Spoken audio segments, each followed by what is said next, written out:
organize conferences or assemblies, you always pray that everything goes well, right? And people come, and the speakers speak what you would want them to speak. And the moderators moderate the session so that the objectives do what? Come out, right? So allow me to start by saying that when Davis was doing his thing, and he was walking in the room, and he went to the back and asked the lady for the dance, my prayer was that that dance goes well. And I want us to just appreciate that lady. We did not choose you, but we make you work. But this is the interesting thing, that when Davis was there, I saw a friend of mine at the back whom I've never seen for the whole year. And I sent him a very funny emoji. And then, as things work, he was the next person that Davis went to. Francis, I did not send him. In the process of organizing this assembly,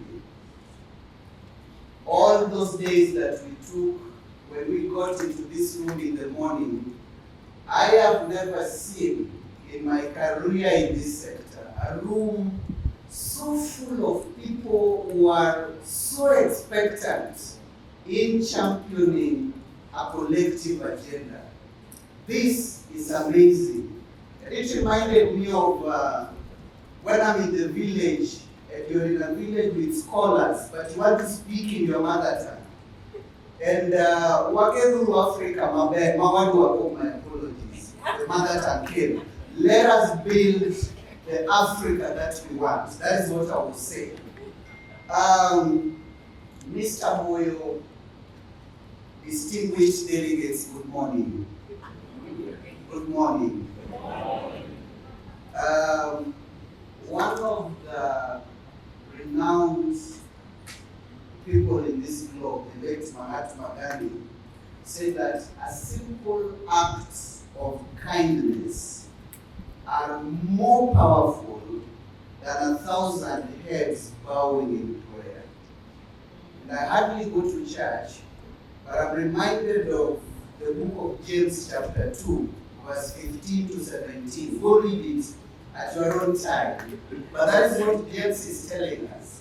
And as we begin this conference, my plea is only two. Number one, that we are at a moment of intersecting global challenges, from the climate crisis to the social injustice, just to mention a few. And we appreciate that these challenges are not linear. They are interlocking. They are systemic threats that we are facing today to the human and ecological health in this globe and this continent where we live in. And we also appreciate that the commonality that lies across these challenges that we are dealing with lies a common weakness. And that weakness is the fragility of the global population that is a prey to an ecosystem of global forces that knows no borders and knows no bounds. It is that shared vulnerability upon which rests our chief strength, the collective action. That struggle that we are talking about in this assembly cannot begin with a fight against oppression. It has to begin with a commitment to nurturing justice and equity.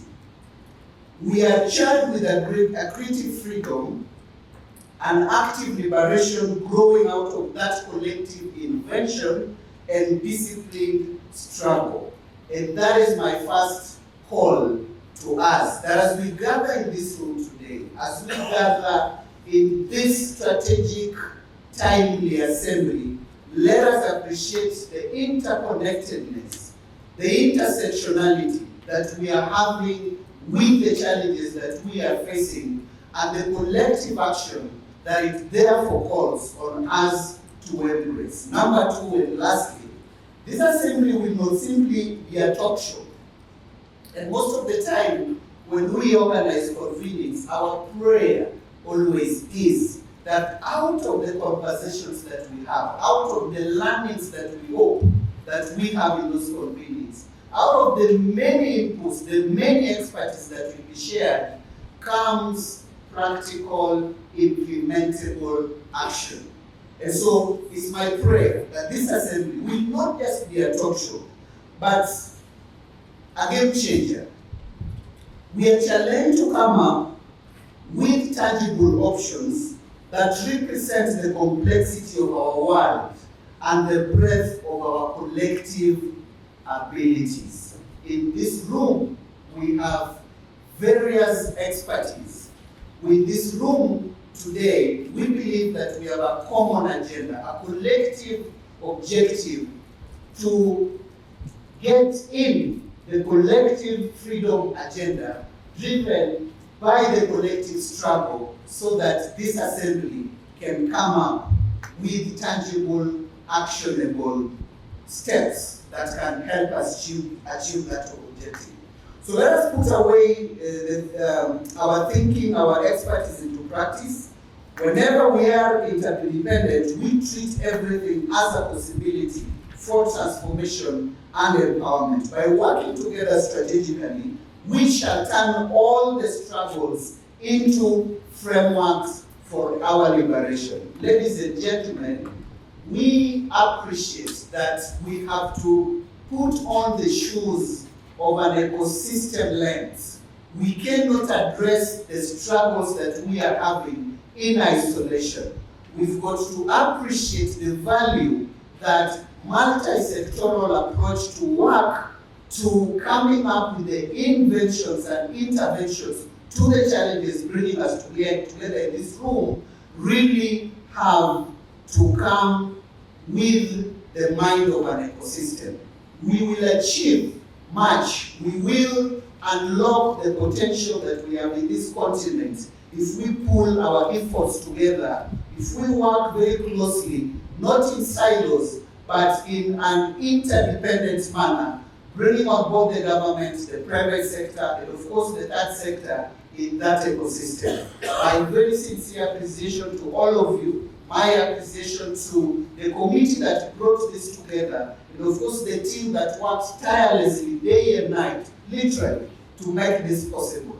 And of course not to forget about you, who is in this room today to help us in unpacking this important theme. And it is our prayer as a committee, as APN, that we will leave that room with action points that will reposition us as a continent, as stakeholders in this space, to see the Africa that we want. Thank you so much, and wishing us the best.